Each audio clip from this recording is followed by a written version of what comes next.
Chicken biryani മേടിച്ചില്ലാന്ന് പറഞ്ഞിട്ട് നീ എന്നെ പറ്റിച്ചു കളഞ്ഞില്ലടാ റാസ്കൽ. പൊന്നേമാനെ പറ്റിച്ചതല്ല. ഇണ്ടി പോരുത്. അന്യായക്കാരൻ തന്ന 10 രൂപ പോലും ഞാൻ മറന്നു നിന്റെ ബിരിയാണിക്ക് വേണ്ടി. എന്നെ കൊണ്ട് നീ FIR മാറ്റി എഴുതിപ്പിച്ചു. പരമദ്രോഹി. എന്റെ സാറേ, ഇന്നലെ ഉച്ചയ്ക്ക് ഞാൻ പാരീസ് ഹോട്ടലിന് മുമ്പിൽ വന്നിരുന്നു. സാറിനെ കണ്ടില്ല. അത് നീ വല്ല സ്കൂൾ മാഷ്മാരോട് പറഞ്ഞാൽ മതി, അവര് വിശ്വസിക്കും. പോലീസുകാർ തലച്ചോറുള്ളവരാ.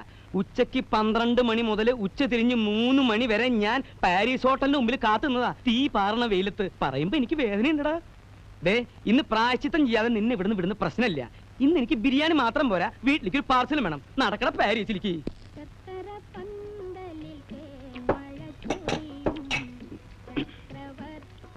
ഇടയ്ക്കേ ഈ അച്ചാറൊന്നും തൊട്ടുകൂട്ടിയില്ലെങ്കിൽ പെട്ടെന്ന് ബിരിയാണി മട്ടയ്ക്കും. ഇപ്പൊ ശരിയായി. കരയാമ്പൂ കരയാമ്പൂ.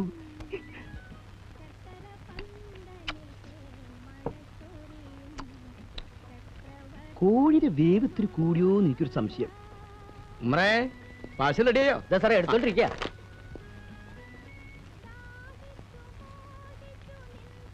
എല്ലാം കൂടി എത്രയായി? 31 രൂപ. ഓ, ഇവനൊന്നും ഒരു കാലത്തും ഗുണം പിടിക്കൂല. ആരാ ഗുണം പിടിക്കാത്തന്നെ? അല്ല, ഈ ബിരിയാണിയുടെ ഗുണം സാറിന് അത്ര പിടിച്ചില്ല എന്ന് പറയായിരുന്നു. അതെ അതെ. നമ്മുടെ സാധനം ഇവിടെ. ഇത് ബിരിയാണി, ഇത് ഉഴുന്ന് വട. വട എത്ര ഉണ്ട്? 8 എണ്ണം.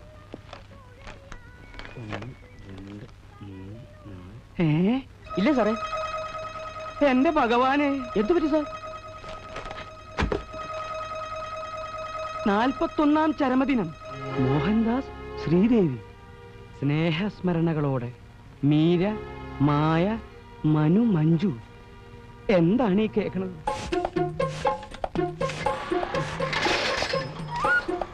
പിന്നെ സൈക്കിളോ? അപ്പൊ രാവിലെ എടുത്ത സൈക്കിൾ എന്ത്? അത് റോട്ടിൽ എവിടെങ്കിലും കാണും. റോഡിൽ എവിടെങ്കിലും മാറിക്കണോ? ആനക്കാര്യത്തിനിടയിലെ ചേനക്കാര്യം.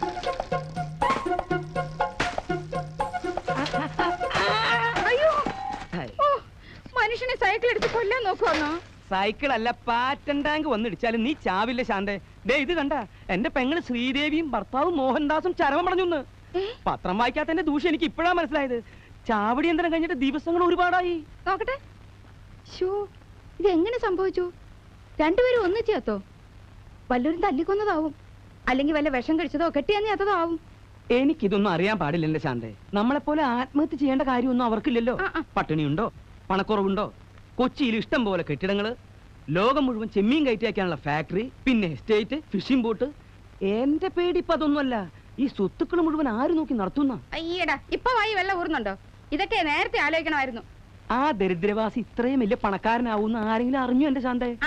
ഇതാ ഞാൻ പറഞ്ഞത്, നിങ്ങൾക്ക് ദീർഘവീക്ഷണോ ഇല്ല, ബുദ്ധിയില്ലാന്ന്. അത് കളാ. ഇനി നമ്മൾ വൈകൂടാ. എത്രയും വേഗം കൊച്ചിയിലെത്തണം. വല്ലവരും അവിടെ കയറി അധികാരം സ്ഥാപിക്കുന്നതിന് മുമ്പ്. മോഹൻദാസ് ജീവിച്ചിരുന്നപ്പോ കുറെ ശ്രമിച്ചതല്ലേ അവിടെ കയറി പറ്റാൻ? എന്നിട്ട് നടന്നോ? അന്ന് നടന്നില്ല. അതുകൊണ്ടാ മരിച്ചപ്പോ കയറി പറ്റാൻ ശ്രമിക്കുന്നത്. അതിനാ പിള്ളേര് നമ്മളെ പഠിക്കാത്ത കയറ്റിയല്ലേ? അതൊക്കെ ഞാൻ എങ്ങനെയെങ്കിലും ഇടിച്ചു കയറും. നീ എന്റെ പിന്നാലെ നിന്നാ മതി. ഒന്നുമില്ലെങ്കിലും ഞാൻ അവരുടെ അമ്മാവനല്ലടി. അയ്യ, നല്ല കുമ്മാവൻ. നേരിട്ട് ഇതുവരെ കണ്ടിട്ട് പോലുമില്ല. അച്ഛനോടും അമ്മയോടും നിങ്ങൾ ചെയ്ത ക്രൂരത മുഴുവനും അവരും അറിഞ്ഞു കാണേ. അതൊക്കെ ഞാൻ വേറെ രീതിയിൽ പറഞ്ഞു കൊടുക്കും. ഇനി ഇപ്പൊ ഇത്തിരി നാറിയാലും അത് ഞാൻ അങ്ങോട്ട് സഹിക്കും. ഇപ്പൊ ഉള്ളതിനേക്കാൾ കൂടുതൽ നാറരുതെന്നേ എനിക്ക് പ്രാർത്ഥനയുള്ളൂ. ഒരു നല്ല കാര്യത്തിന് ഇറങ്ങുമ്പോ തടസ്സം പറയല്ലേ എന്റെ ശാന്തേ. ഈ കാക്കി കേറിയിട്ട് കൊല്ലം എത്രയായി? വല്ലതും നേടിയോ? ഒരാൺവിത്തുള്ളത് ബോംബെ കിടന്ന് തെണ്ടുക.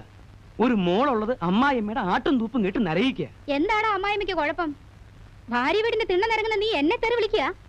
അയ്യോ അമ്മേ, ഞാൻ അമ്മയെ പറഞ്ഞതല്ല അമ്മേ. മിണ്ടി പോകരുത് കരുതേ. മിണ്ടി എന്നെ ഞാൻ ചൂലെടുത്തടിക്കും.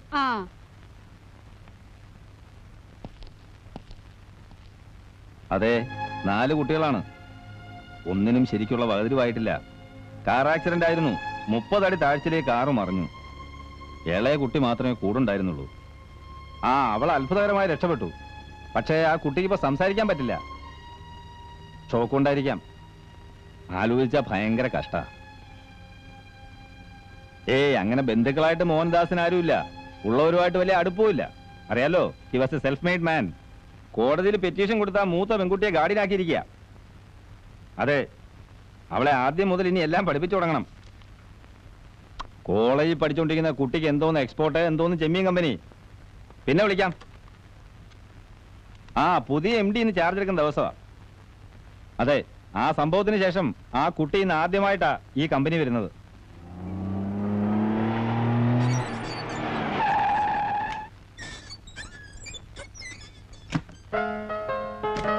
നിങ്ങൾക്ക് ഒരു മിനിറ്റ് ഇറങ്ങാൻ തരട്ടെ. ഇനി ഇറങ്ങിക്കോളും. ഇതാണ് ഇതിന്റെ രീതി. ഞാൻ ഡോർ ഓർക്കും, മോൾ ഇറങ്ങും. തന്നെത്താൻ ഡോർ ഓർക്കണെങ്കിൽ പിന്നെ ഞാൻ എന്തിനാ? മോളിപ്പം ഈ കമ്പനിന്റെ ഉടമയാ. ആ ചെല്ല്, ധൈര്യമായിട്ട് ചെല്ല്.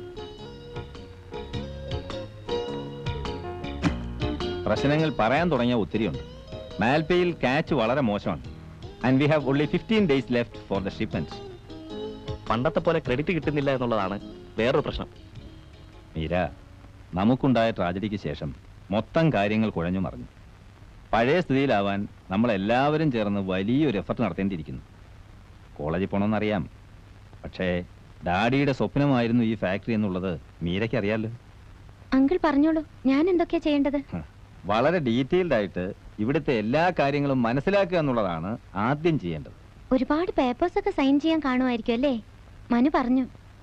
എന്റെ സിഗ്നേച്ചർ തീരെ ഭംഗിയില്ലാത്തതായിരുന്നു. ഇപ്പൊ നന്നായി, കുറെ പ്രാക്ടീസ് ചെയ്തു. പേപ്പേഴ്സ് എവിടെ? ഇപ്പൊ തന്നെ സൈൻ ചെയ്തേക്കാം. അത് നമുക്ക് സമയമാകുമ്പോൾ ചെയ്യാം. മീര ഇത് ശ്രദ്ധിക്കുക. ഏത്? അതായത് കഴിഞ്ഞ മാസം നമ്മുടെ ലോഡ് കുറച്ച് കുഴപ്പത്തിലായി. നിയർലി 100 ബോക്സസ് ക്വാളിറ്റി സബ്സ്റ്റാൻഡേർഡ് ആണെന്ന് പറഞ്ഞ് ദേ സെൻഡ് ഇറ്റ് ബാക്ക്. അയ്യോ, അതെന്താ ക്വാളിറ്റി ശ്രദ്ധിക്കാതിരുന്നത്? മനു അത് പ്രത്യേകം പറഞ്ഞു. ക്വാളിറ്റി നോക്കിയില്ലേ കമ്പനിക്ക് ചീത്തപ്പേര് വരുമെന്ന്. പെരിഷ് ചെയ്തതാണ്. ജപ്പാൻകാരാണല്ലോ നമ്മുടെ മെയിൻ ബയേഴ്സ്. അടുത്ത ലോഡിന് അവർ LC ഓപ്പൺ ചെയ്തില്ല. LC? അതെന്താ ഓപ്പൺ ചെയ്യാത്തെ? എങ്കിൽ നമുക്ക് ഓപ്പൺ ചെയ്യാം. ഈ ഡിസ്കഷൻ എവിടെ എത്തുമെന്ന് തോന്നുന്നില്ല. തുമ്പിയെ കൊണ്ട് കല്ലെടുപ്പിക്കുന്ന പോലെയാണിത്. അത് മീരയ്ക്ക് ഒന്നും അറിയില്ലല്ലോ. അതെ, മനുവിനെ കൂടെ കൂട്ടാമായിരുന്നു. അവൻ എന്നെക്കാളും ബുദ്ധിയാ. ആരാണ് മനു? മനു മീരയുടെ അനിയനാ. 10 വയസ്സ്, 5ാം ക്ലാസ്സിൽ പഠിക്കുന്നു. അതെ, എങ്കിൽ ഇനി സൈൻ ചെയ്യേണ്ട പേപ്പേഴ്സ് എടുക്കൂ അങ്കിൾ. മീര സൈൻ ചെയ്യുന്ന കാര്യമൊക്കെ വിട്. I'm sorry uncle. I tell you the truth. I'm little nervous. For what? ഞങ്ങളൊക്കെ മീരയുടെ എംപ്ലോയീസാ. മീരയുടെ മുമ്പിൽ ഞങ്ങളാ നെർവസ് ആവേണ്ടത്. That's all right. ഞാൻ പ്രധാന കാര്യം പറയാം. പർച്ചേസ് കാര്യക്ഷമമാക്കാൻ പെട്ടെന്ന് കുറച്ച് ഫണ്ട്സ് ഉണ്ടാക്കേണ്ടി വരും. എന്ത് ഫണ്ട്? ബാങ്കിൽ നിന്ന് ഓടി ഓവർ ഡ്രാഫ്റ്റ് ആയിട്ട് കുറച്ച് പണം, അല്ലെങ്കിൽ പെട്ടെന്ന് എടുക്കാവുന്ന വേറെ പണം ഉണ്ടെങ്കിൽ അതായാലും മതി. വീട്ടിലെ ഷെൽഫിൽ പണമൊന്നുമില്ല. മീര എന്തൊക്കെയാണ് ഈ പറയുന്നത്? ഒരു കാര്യം പറയുമ്പോൾ അത് എന്താണെന്ന് ആദ്യം മനസ്സിലാക്കാൻ ശ്രമിക്കേ. ചുമ്മാ സൈൻ ചെയ്യാം, ഷെൽഫിൽ പണമില്ല എന്നൊക്കെ പറഞ്ഞിട്ട് എന്ത് കാര്യമാ? സോറി, ഞാൻ വേറെന്തൊക്കെയോ ആലോചിച്ചു പോയി അങ്കിൾ. എന്താലോചിക്കാൻ? കാലത്ത് ഡോക്ടർ വന്നിരുന്നു. മഞ്ജുവിനെ പിന്നെയും നോക്കി. അവളെ കൊണ്ട് സംസാരിപ്പിക്കാൻ ഡോക്ടർ ഒത്തിരി ട്രൈ ചെയ്തു. അവൾക്കിനി ഒരിക്കലും സംസാരിക്കാൻ പറ്റില്ല അങ്കിൾ. എന്താണ് ചികിത്സയെന്ന് ആർക്കും പറയാൻ പറ്റുന്നില്ല. ഞങ്ങൾക്ക് ആരുമില്ല. എൽഡസ്റ്റ് ആയി പോയതാണ് എന്റെ ബാഡ് ലക്ക്. ഇത്രയും പെട്ടെന്ന് മമ്മിയും ഡാഡി ഞങ്ങളെ വിട്ടു പോകുമെന്ന്. മീര, കഴിഞ്ഞതൊക്കെ മറക്കാൻ ശ്രമിക്കുക. വരൂ, നമുക്ക് ഫാക്ടറി ഒക്കെ നടന്ന് കണ്ടിട്ട് വരാം. കമോൺ. I am sorry.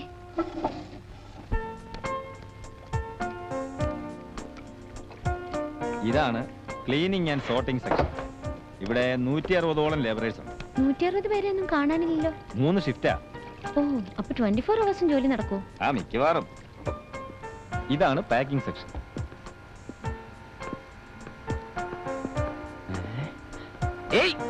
ഒന്ന് നിൽക്കുക ചേട്ടാ, ഒന്ന് പിടിച്ചേ.